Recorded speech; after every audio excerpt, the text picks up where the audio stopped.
Seven, 6, 5, 4, 3, 2, 1. The History with Jackson podcast. Hello and welcome to the History with Jackson podcast, the podcast where we bring up-to-date historical research to you in an accessible and digestible way.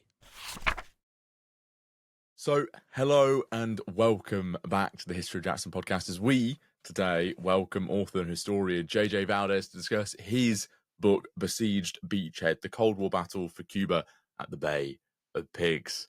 How you doing, JJ? Hi, how are you? Thanks for inviting me.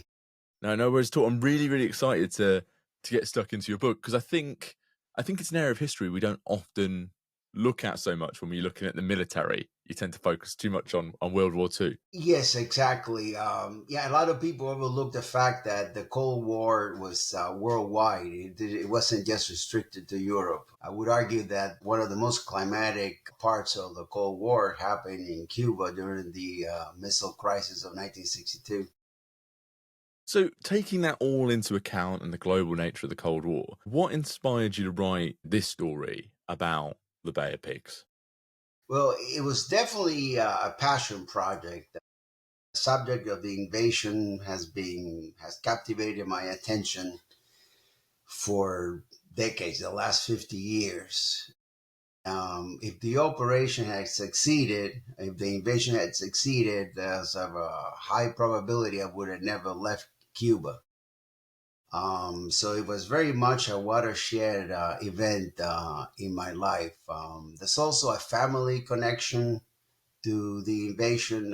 My family, like 90% of Cubans at the time, had supported the revolution and Castro because Castro had deposed dictator Fulgencio Batista, who himself had seized power in 1952 through a coup. And so a lot of Cubans welcomed the fact that Castro promised a return to democracy and free elections. My father, even early on, joined the national militia which Castro had created in 1959. And he even rose to the rank of sergeant in the militia. Like many Cubans, he increasingly grew wary of the fact that the revolution seemed to be taking a Marxist path rather than the democratic path, at least he had hoped for, and many others. For my family and many others, things came to a head in April 16th of 1961, which is the day before the landings, when Castro publicly proclaimed that the revolution was in fact a Marxist socialist one. So that gives you a little bit of the background as to my motivation for undertaking this project. I always really like it when historians come to us and they show that they have a personal connection to these stories and histories, because I think it puts a lot of heart into these projects, which I can see throughout this book. But then you mentioned the role of the US in this. Why did the US not like Castro, and why did they want to kind of manipulate events in Cuba? Well, I'm not so sure that it's a case of the U.S. not liking Castro or Castro not liking the U.S. Probably a little bit of both. Castro was certainly, even though there's a misconception out there about that, he was forced into the Marxist camp. I think the evidence shows he was a lifelong Marxist. And he had waged a guerrilla war for about 2 years against Batista. And ironically enough, he had been helped in that war by an embargo that the U.S. placed on the Batista regime in 1950, I believe. So Castro had taken to the hills of eastern Cuba starting in December of 1956. And 2 years later, in a letter to his close associate and reputed lover, Celia Sanchez, he had made this statement: when this war against Batista is over, a much wider and bigger war will begin for me. The war that I'm going to wage against them, the Americans. I realize that this is going to be my true destiny. This is written in June of 1958. So, about a year before he came to power. So he shows his true leanings at that point. And immediately within the first year of assuming power in Cuba, he made good on his promise by launching a number of invasions from Cuba against countries that he saw as being too much in the orbit of the Americans. And those were Panama, Nicaragua, Dominican Republic, and Haiti. That's during the first year that he was in power. So I think that, again, the question is who disliked whom at what point. And I think it's really interesting to get that take from Castro, because I think a lot of this history is American centric in its nature. But then within this, there's the additional role of the CIA. Why are the CIA getting involved, and how are they supporting the people who are against Castro? Yes, well, the U.S. was particularly ticked off when in 1960 Castro had nationalized a lot of American businesses in the island. I think all of them, actually. And so in March of 1960, President Eisenhower authorized the CIA to draw up plans to organize a guerrilla force against Castro. They were to be introduced into the island and wage guerrilla warfare to depose Castro. Now, already there were anti-Castro guerrillas in the Escambray Mountains, which is a mountain range on the south coast of Cuba. And the CIA also began to make attempts to supply them by air and sea. So it was during the summer of 1960 that those plans evolved into plans for a bona fide invasion of the island. Yeah, so that's how the CIA became involved with the whole overthrow Castro thing. So, how obviously we know when Kennedy comes to power, particularly alongside Bobby, Mm-hmm. there's a lot of tension between Jack, Bobby, and various different government agencies, the FBI and the CIA. And within your book, you seem to allude to the fact that there is a lot, actually not even allude, you tell us that there is a lot of tension between the Kennedy administration and the CIA when it comes to planning these kind of attacks on Cuba. Why are they, at loggerheads about what's supposed to be done here? Well, the plan that the CIA had generated, prepared for the invasion of Cuba under Eisenhower, once it went to a full-blown invasion, planning for a full-blown invasion, they targeted a small coastal city of Trinidad. It had a population of like 20,000. It was adjacent to the Escambray Mountains, which offer an escape route if the invasion failed. But when Kennedy was briefed on that plan, the very beginning of his administration, he said, "This is what he called it, too spectacular." You have to understand that the premise behind this was to be a covert operation in which the hand of the United States was not visible. It was so, and as naive as that may sound to us today, but that was the premise behind the planning, that the U.S.'s hand had to be concealed. So Kennedy basically vetoed that plan, sent the CIA back to the drawing board. Now, this was a plan that had been in preparation for months, and he gave him like 5 days to come up with an alternate plan, and that turned out to be the plan for the invasion at the Bay of Pigs. So, yeah, the CIA obviously did not like that. But one thing that I want to point out, though, and I think I bring it up in the book, is how quickly Richard Bissell, and who was the mastermind behind the planning, and the rest of his crew, how quickly they acquiesced to the demands placed on them by the Kennedy. David Idlet Phillips, he said, at some point we should have cried enough. We should have been more astute in recognizing the realities of the CIA's operational situation in contrast to the inhibiting political realities.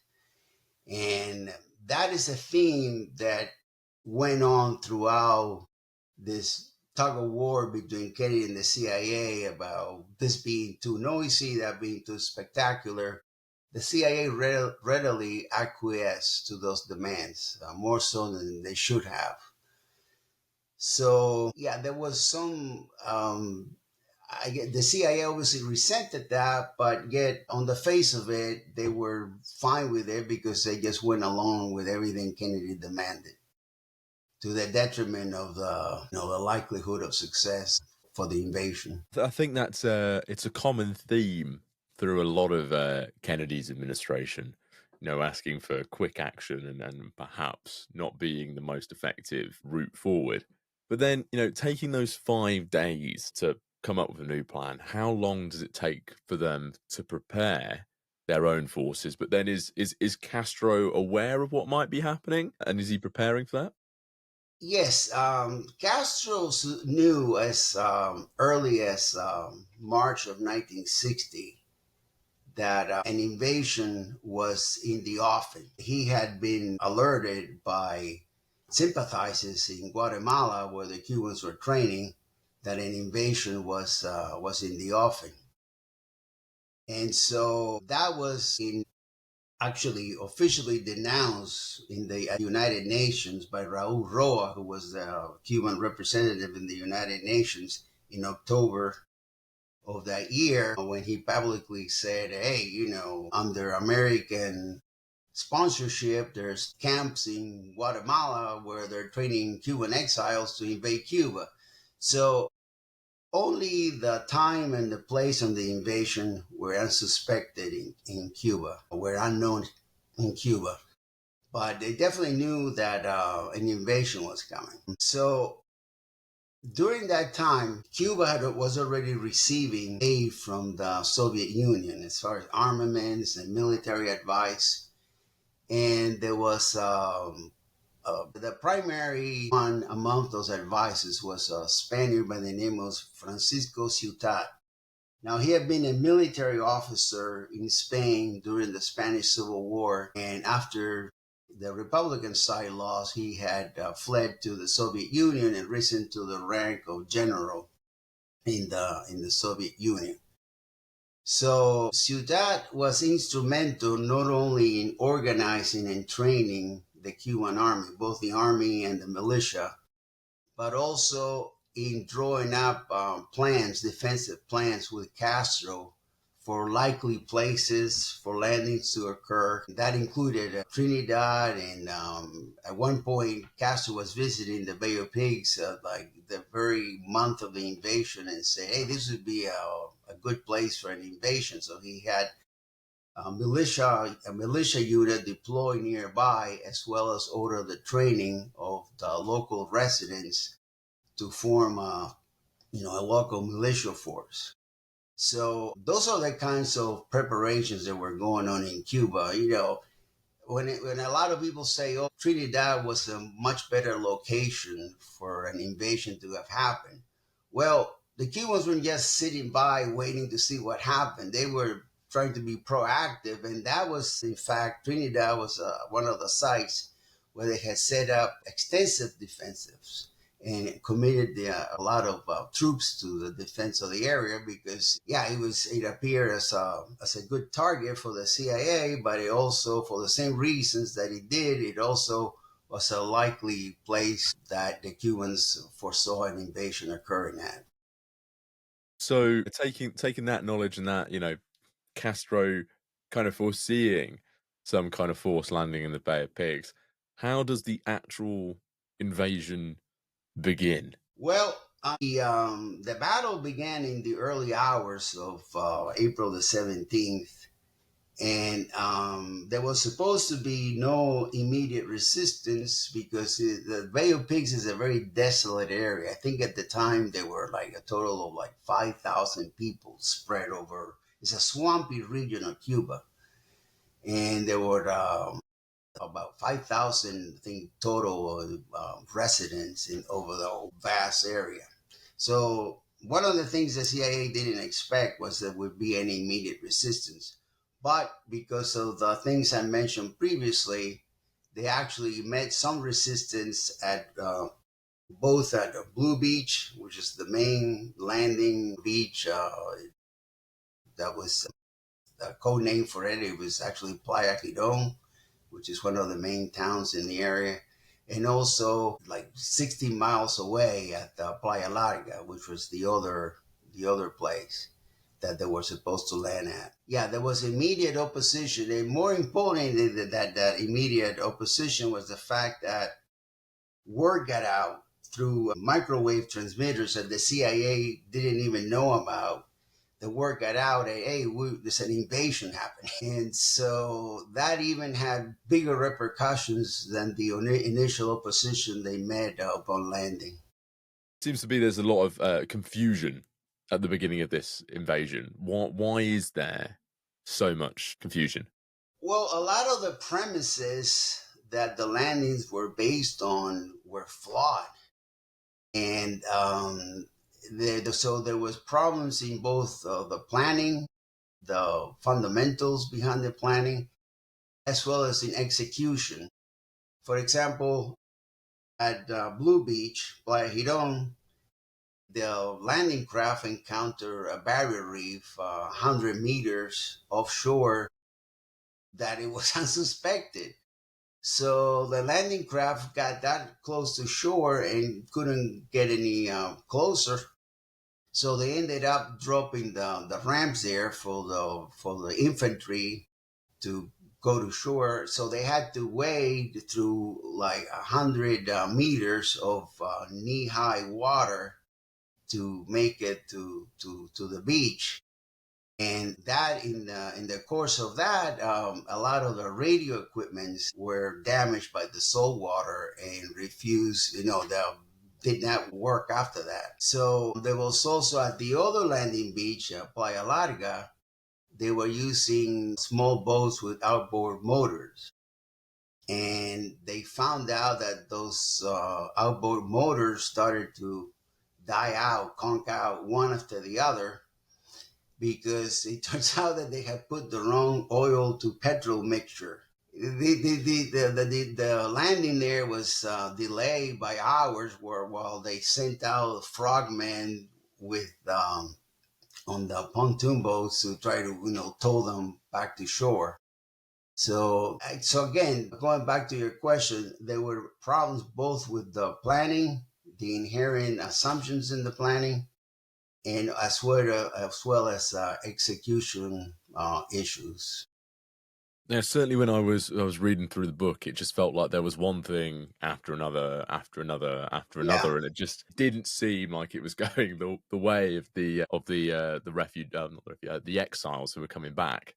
But once they've landed, do they get much support from Cubans living in Cuba, or is it just that resistance that they meet?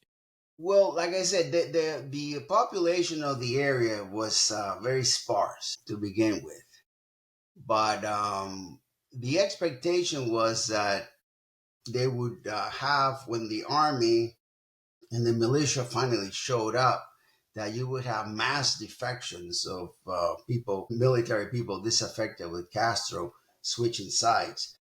That never happened.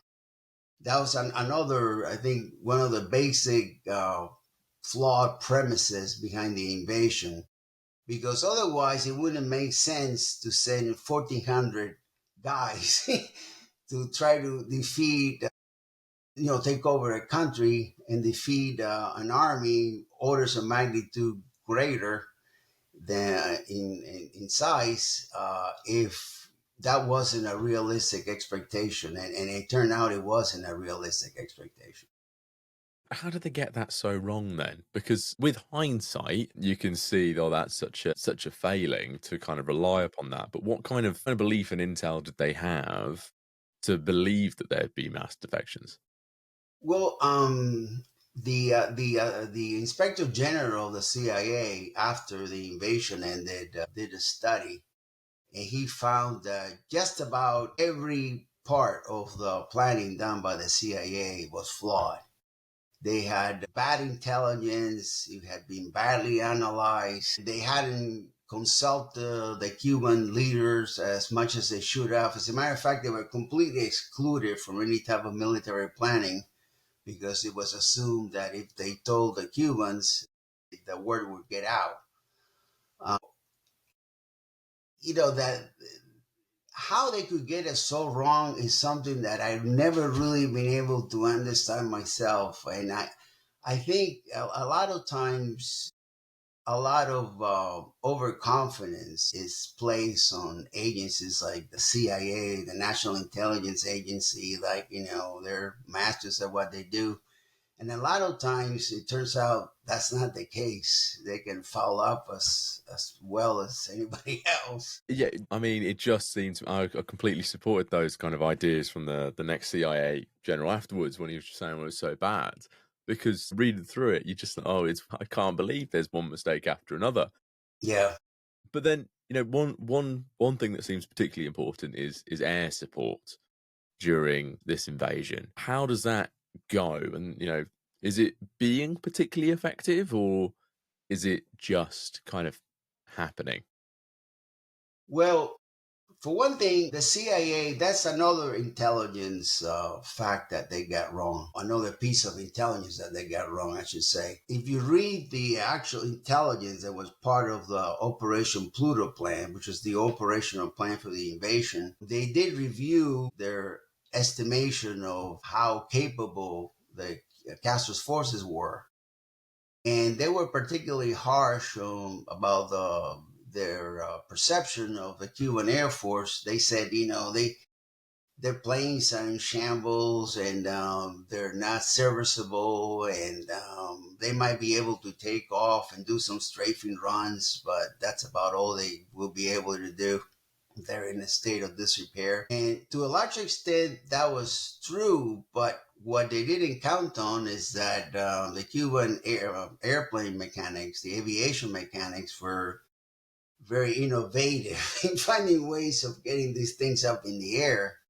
And also that there were pilots willing to fly, but basically were flying coffins in many ways. So the opposition that they encountered from the Cuban Air Force was unexpected. They had a stage raids on Cuban airfields on the 15th of April, 2 days before the invasion, and those failed to knock out as much of Castro's Air Force as they had anticipated. That was compounded by the fact that the uproar caused by those airstrikes, pre-invasion airstrikes in the United Nations, kind of gave Kennedy cold feet about going through with the airstrikes they had been scheduled for the day of the invasion, the landings. So the April the 17th airstrikes never occurred.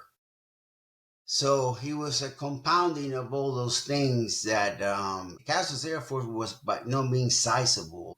Consisted of a handful of serviceable Sea Furies, T-33, and B-26 bombers. Now, those airplanes, as I mentioned, were in disrepair because of the embargo that the U.S. had placed on Batista. These are airplanes that had been originally had been in the Batista Air Force.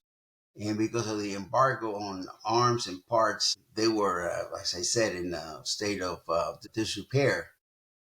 So still, the fact that they were flying again against B-26 bombers, which is what the Exiles had, which had, they were devoid of tail guns. And the tail guns have been removed, not because of this mission, but since the Korean War, B-26s didn't have tail guns.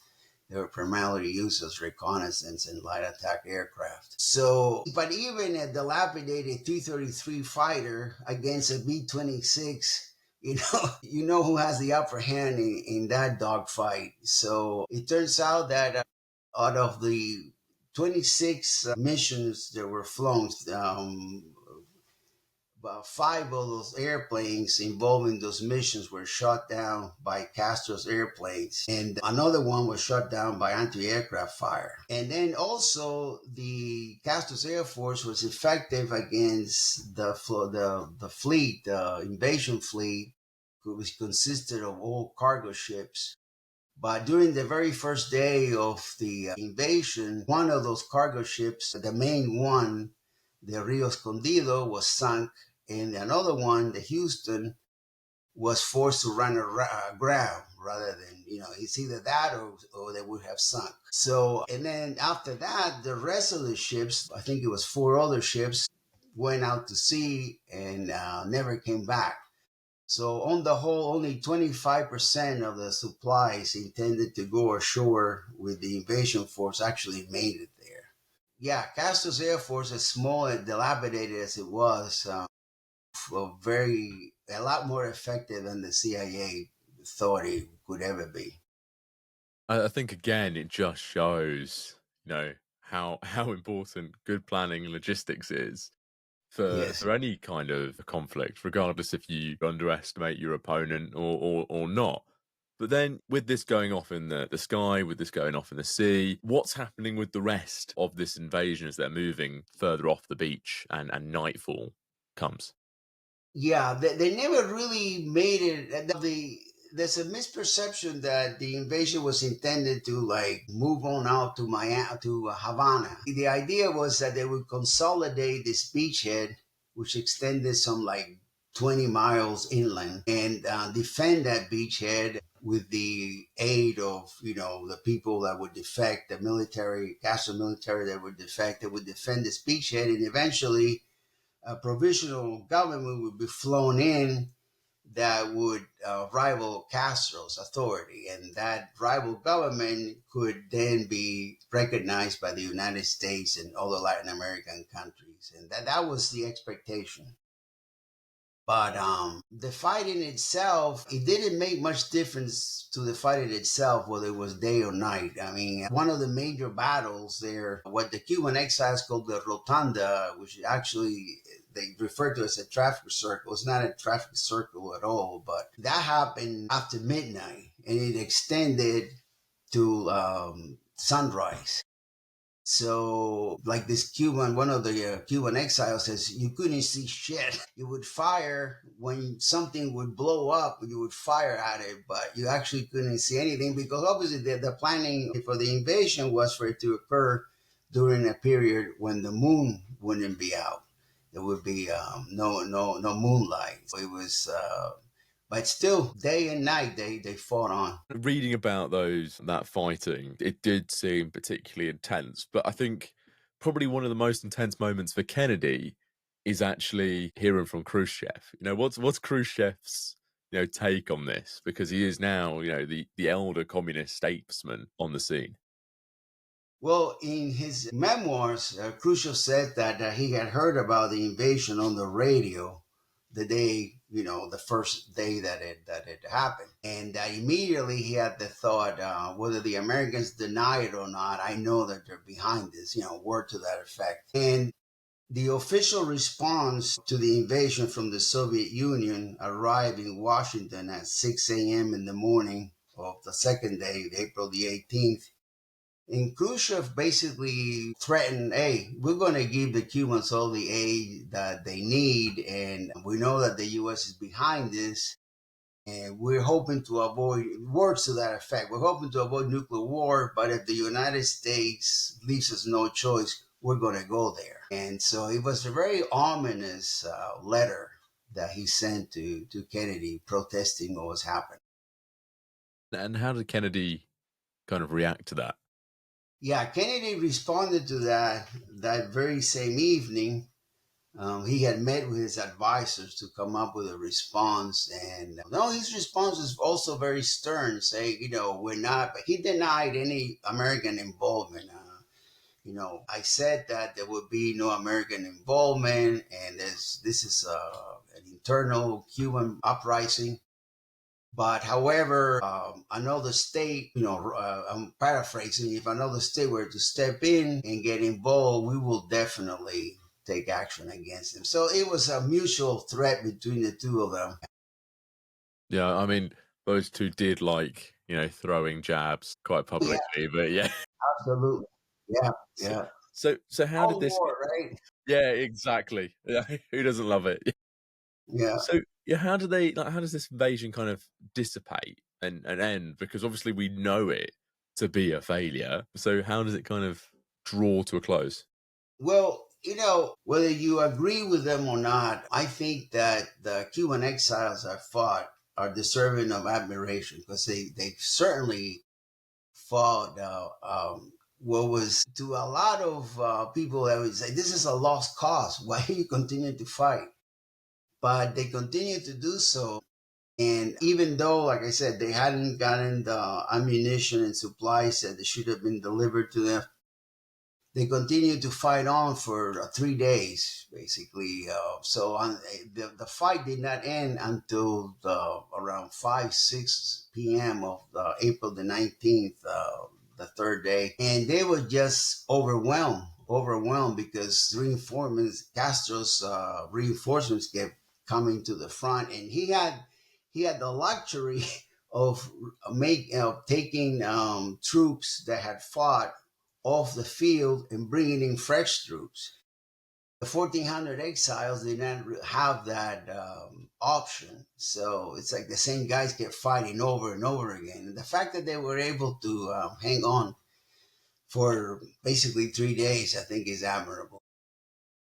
I completely understand. I think that's why invading islands is always been considered to be the most difficult of things to do. So, when this invasion's kind of dissipated, what happens to American-Cuban relations? Well, they continue to this day to be confrontational. 18 months after the end of the defeat of the Bay of Pigs invasion, we get the Cuban Missile Crisis, which brought the world to the brink of nuclear holocaust. And I think I make a case in my book with an informed case for the fact that without, like one of the Cuban generals said, if they hadn't lost at the Bay of Pigs, there wouldn't be any missile crisis. And I think one was the direct result of the other. Castro had even approached Khrushchev about, hey, how about giving us nuclear weapons so we can defend ourselves against a future invasion? And perceiving Kennedy to be a pushover, he said, sure. And, a funny thing is that Kennedy and Khrushchev met just a few months after the Bay of Pigs in Austria, the Austria summit. And Kennedy himself admitted, I forget his word, but something like he annihilated me, or words to that effect, because Khrushchev had no respect for Kennedy at that point. The way Kennedy perceived it is that, as Khrushchev saw it, anybody inexperienced enough to get into that mess could be taken. And anybody that didn't do what was necessary to make sure that it didn't fail had no guts. So Kennedy himself says, I'm in a terrible position. And sure enough, I think that's why Khrushchev had no hesitation about sending missiles, nuclear capable missiles to Cuba. I think that's a very, very Soviet mindset there from Khrushchev. Yeah. So I've got a final fun question for you, JJ, as we do for all guests here on the podcast. You've previously worked for the federal government and state governments, but what's it like writing about an institution that you have worked within? Yeah, well, by way of a disclaimer, I never worked for the CIA. I worked for the Department of Defense and a number of other government agencies. And I can categorically say, especially now that I'm retired, that major snafus within these institutions are much more common than people think. So much of what I wrote was shocking, but not entirely surprising, I must say. So yeah, I hope that answered your question. Yeah. I can imagine it was rather illuminating at those points. Yeah. Well, people have obviously, they've listened to us talk about this invasion, and there's so much more detail in your book. So where can people go to grab a copy of Besieged Beachhead? Well, it's available on Amazon, obviously, also on the Globe Pequot website. They were the publishers. And I also have a profile page on goodreads.com. So there are many places where it's available, both in Kindle and hard copy. I'll make sure a link for it's in the description below so people can go away and learn more. But then if they want to go and interact with you and learn more about your work, where can they go? Well, the Goodreads.com page, they can drop me a line there and I'll be glad to respond. Awesome. Well, I'll make sure I link your Goodreads as well so people can go and interact with you and ask questions. But thank you very much for coming on. You're very welcome. And I appreciate very much the chance to be on your podcast, Jackson. I appreciate it. Oh, no worries. I've really enjoyed talking about it. So thank you very much. Thank you. 10, 9, 8, 7, 6, 5, 4, 3, 2, 1. The History with Jackson podcast.